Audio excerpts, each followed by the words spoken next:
I'm now going to read you a series of questions. As I said, the purpose is to ensure that the jury selected for this case is one that is fair and objective. As I go through the questions, please determine whether you have a yes answer to any of my questions.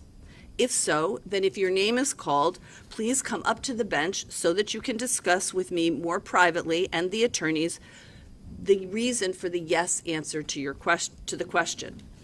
I will then make a determination if the reason for that answer will result in my excusing you from this particular case or whether you may be seated on this particular case.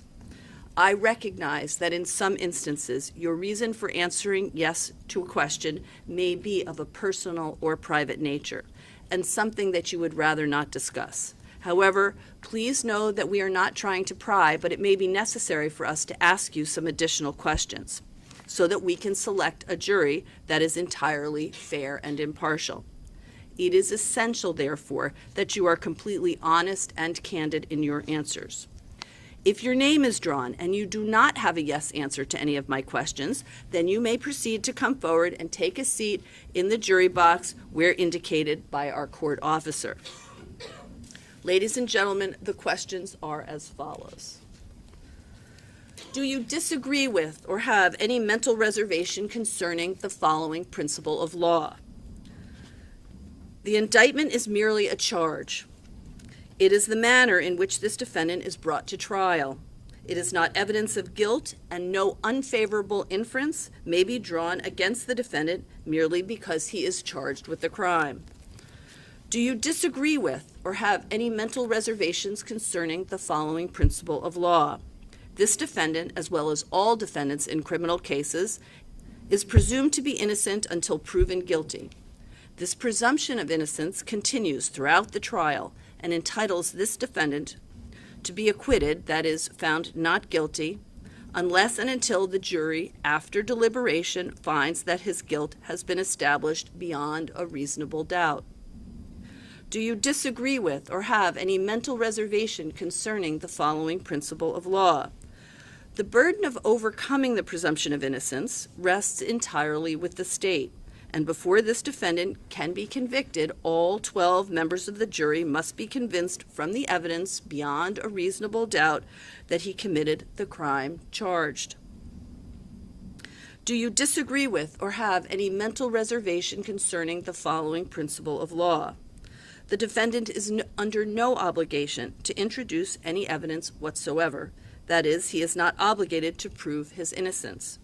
The defendant has the right to choose not to testify in his own defense, and his choice not to testify cannot be used in any manner as evidence of his guilt. Are you related by blood or marriage to the defendant, counsel, or any of the witnesses in this case? Do you expect to gain or lose anything as a result of what your verdict might be in this case? Do you employ any of the attorneys who are engaged in this trial or any of their partners or associates in any matter of your own? Have you ever had any dealings with counsel in this case, the defendant, or any of the witnesses? Have you or a close member of your family ever been the victim of a crime? Have any of the counsel in this case ever represented anyone in any matter in which you were involved? Are you under any obligation, financially or otherwise, to the defendant, counsel, or the witnesses in this case? Do you know the defendant, the witnesses, or counsel? Do you know anything about the facts of this case, or have you read or heard anything about this case?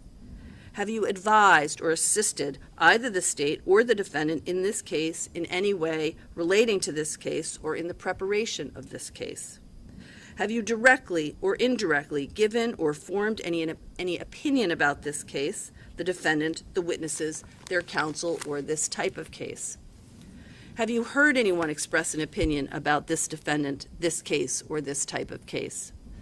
Do you belong to or contribute toward any organization which involves itself in taking public positions relative to matters that might be involved in this case?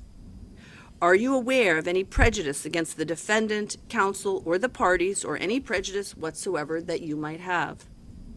Are you now, or have you ever been, a police officer or engaged in law enforcement or a member of any police commission, Or are you in any way related to persons engaged in that activity? Do you have any moral, religious, or personal convictions relative to this type of offense which might influence what your verdict might be in this case? Do you know of any reason whatsoever why you cannot sit and hear the evidence in this case and render a true and honest verdict under your oath according to the facts as you find them to be and in accordance with the law as the court will give it to you? Do you believe that because the defendant has been charged with this crime, he is probably guilty and therefore must present evidence to prove that he is innocent?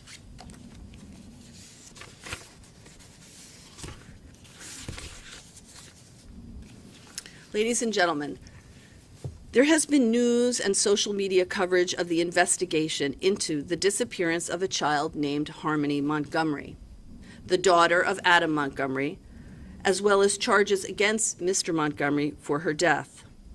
Because the coverage has been so significant, and because Mr. Montgomery has been charged with causing Harmony's death, I must ask you, each of you, are you aware of or been exposed to that coverage? And to think about and consider the impact that that information has had on you. That matter is not in front of you. Like the charge before you, Mr. Montgomery is presumed innocent of any allegations involving Harmony Montgomery. However, I need to know if anything you have read or heard about the investigation into the death of Harmony Montgomery will affect you sitting as a juror on this case.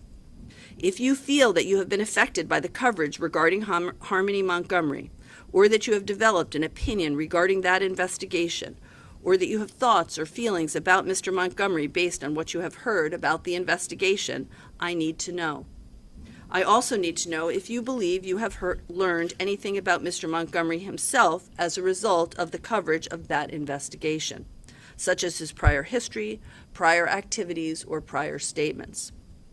Just as you are instructed to approach the bench if you have a yes answer to any of the other questions, if your name is called and you have developed an opinion or have any thoughts or feelings about Mr. Montgomery based on what you have read or heard about the investigation surrounding Harmony Montgomery, or if you believe you have learned something about Mr. Montgomery himself, you must approach the bench if your name is called so that we can discuss that further.